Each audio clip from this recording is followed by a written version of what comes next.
Okay, guys, that was cool. That was different.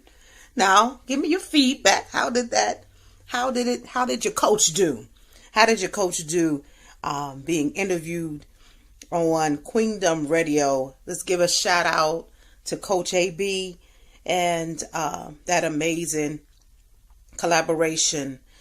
Queendom Diaries, pages from the diary of a queen. Wow.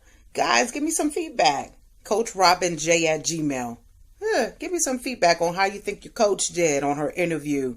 It feels a little different to be on the other side, but what I do like about showing you that, or allowing you to be able to get a snippet of the interview, is that you can see that your coach is multi-dimensional. Just like yourself, we all have so many different layers, and we have so many different experiences that we have to endure and grow through. And it's funny, I didn't acquire this life coach status without mastering some skill sets and without experiencing, some scars and going through some things, and without being open and vulnerable. It takes going through some things. And when I look at, I always say I'm a word girl. I always like looking up words, and the word scar is a mark left on the skin or within the body tissue.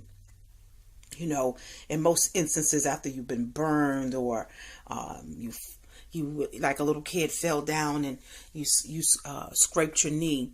We can even look back on our bodies sometimes today and see the scars that were left. But one thing about a scar, it's just a reminder of where you were. Somebody hear me. A reminder of where you were, but not where you're going. It's a reminder of where you were. So I just want to encourage somebody. Don't get so stuck in where you were.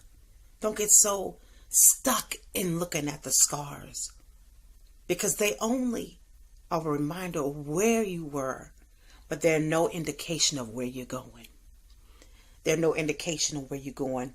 And that just segues. I'm just getting good at this thing. It segues me into the next couple in guests we have on our spotlight segment.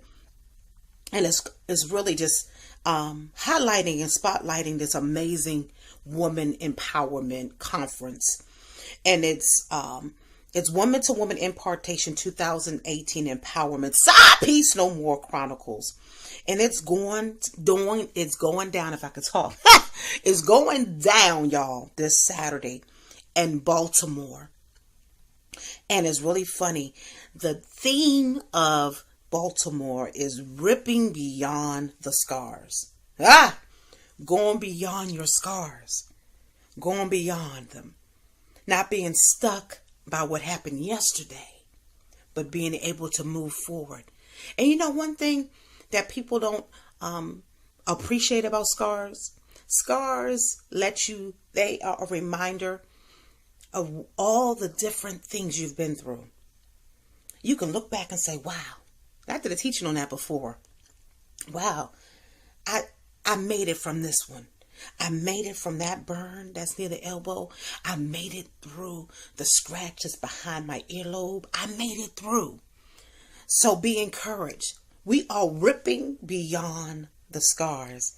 And I have a couple of interviews that I've done from the women that are facilitating.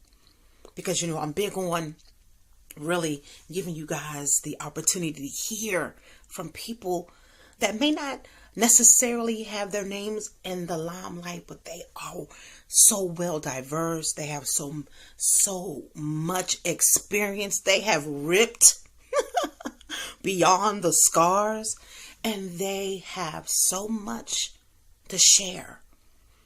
Stop overlooking your neighbor. Stop overlooking the one that may not have their names in lights. They may be the very one that has what you need to make it. So don't touch that dial, guys. We already had a good time. You've been able to see Coach Robin in another light. You've been able to see her show a little bit of her scars. But now you're going to be able to hear about this amazing empowerment workshop coming to Be More. So if you're in the Be More area, do not overlook it. Because, people are, oh, it's another conference. Honey, you need all the resources that God has in the earthen realm for you. I don't know where we get this. Oh, another one. Yes, you need another one. In the workplace, they're continually giving you information. They're continually making sure you're well diverse. Why not in the kingdom? We feel like it's one bam, thank you, ma'am. No, we're continually. The Bible says you have to continually renew that mind. So it's more than saved and always saved. God has what we need in the earth. Stop sleeping on your neighbor. Stop even sleeping on yourself. And look beyond the scars. Don't touch that dial. You just tuning in? You're listening to Life Transitions with Coach Robin here in our new office space on 108 Praise Radio, where we are voicing the gospel all around the world 24/7. This portion of our Spotlight segment features a woman-to-woman impartation 2018 empowerment, Side Piece No More, Baltimore Chronicles facilitator. She is dialed in from Baltimore, Baltimore, Maryland. Family, let's welcome Kimberly Hawkins. Kimberly, how are you, girl? Praise the Lord. How's everybody doing? Awesome.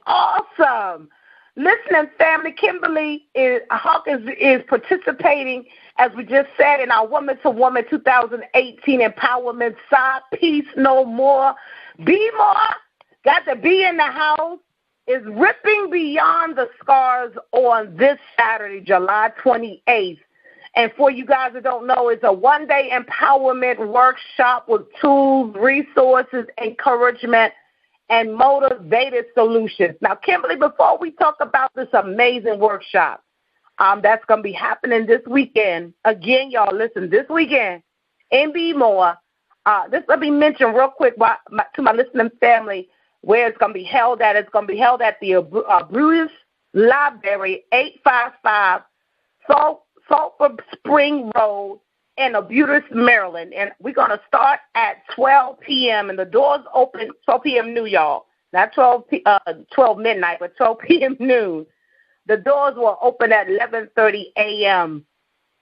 Kimberly, we're just so excited that you are on the line in our office tonight talking with us. And before we get started, tell my listening family just a little bit about yourself. Well, I do appreciate the opportunity to talk to you tonight, Pastor Robin, and I thank you guys for the opportunity for all women like myself who have been launched into the deep because of their testimonies and able to share to bring some people out of dark places.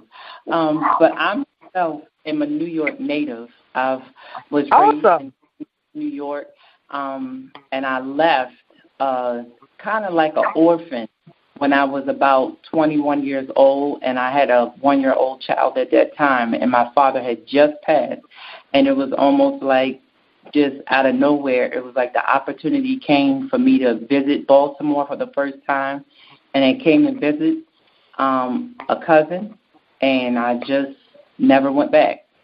Wow. I've been here since then, and God touched me in the first year that I lived here in the year 2000. And it's been a road of being saved since then. But, of course, before that, in the mind of God, I was saved. So that, and now I was somewhere for 17 years. And now I've gone to a new ministry that launched me into the place where I'm going. So a lot of open doors have been happening, and I am also excited about the things that have been going on. And I've had to go down the road of some places in order to identify some areas that I definitely believe not only is God has helped me, but it's still helping me, and that when you have the tools, you should share them so that other people can come out of those places as well. Wow. If you got the tools, you should share them. Yeah. So other people can come out as well. That in itself is a powerful lesson, because a lot of especially in the Black community, we don't seem to want to share our tools to help one another to get out of those the pits and out of the miry clay, like the Bible talks about. I understand your workshop topic is identifying and mastering emotions, your love, lust, and low self-esteem. Yeah. I want you to share with the listening family, if you can, three components that they can expect, because we're expecting y'all to come now. We're expecting y'all family to come out, and we want to see your face in the place. But what can they expect from you as you begin to teach and open up that topic like a book, opening up a cover, and begin to dig into identifying and mastering their emotions, their love, lust, and low self-esteem? What are three components that the women will be that they will at least they'll know they walk away with? Yes. The first thing that they're going to get is total transparency. They're going to get total transparency in the truth. Yes. They're going to get that for an assurance. They're going to get total transparency in the truth, because there's nothing worse than sitting with someone who can teach you well, but have no real testimony to tell you how it works. So the first thing that I'm going to do is be transparent about my testimony and where God brought me from, and how God was able to help me to identify some areas in my life, which were emotions, my love, a lack thereof, lust, and where areas where I thought I had high self-esteem, I actually had low self-esteem, because it was a false wall that I had built in order to protect myself. So that's going to be the first component of just breaking down the title. And in that, I'm going to break down what those different titles mean, emotions, what love means, and what lust and low esteem. And then I'm going to talk in some areas about how that produces some areas of poor behavior, which is a lack of self-control, some fornication, bad choices, and what it can lead to, and what it actually does lead to, because the truth be told is that sometimes we think when we say sorry to God that that's true repentance, but actually in order to turn away from deep, dark sins that we want to get away from, we can't just have good behavior or sustain ourselves with some songs and some literature. We actually have to battle on the battlefield by identifying those areas, going deeper than just the surface of the actual sin, and then committing to doing the things that it takes to transition ourselves out of that dark area and to stay out. Wow. I love that. You said quite a few things that I truly just love. But I ain't going to talk about too many, because y'all going to have to come and listen to her. You need to be in the place. Sometimes it's something about being in the atmosphere and being a part of what God is doing. And there's nothing wrong with live stream. There's nothing wrong with those technology and things that God has given us. But something about being in the place where God can really do a work. But I love what you said about being transparent. Right. And when you were saying that, one thing was you would begin to talk about people like to share, but really what I was hearing in my spirit, people don't have the experience. Right. People have not, they don't have the oil. You don't get the oil unless you go through the price. Yes. You don't get the oil for what the Bible talks about, the yoke is only destroyed by the anointing. The anointing destroys the yoke. So it's something that Bishop Jakes says a lot.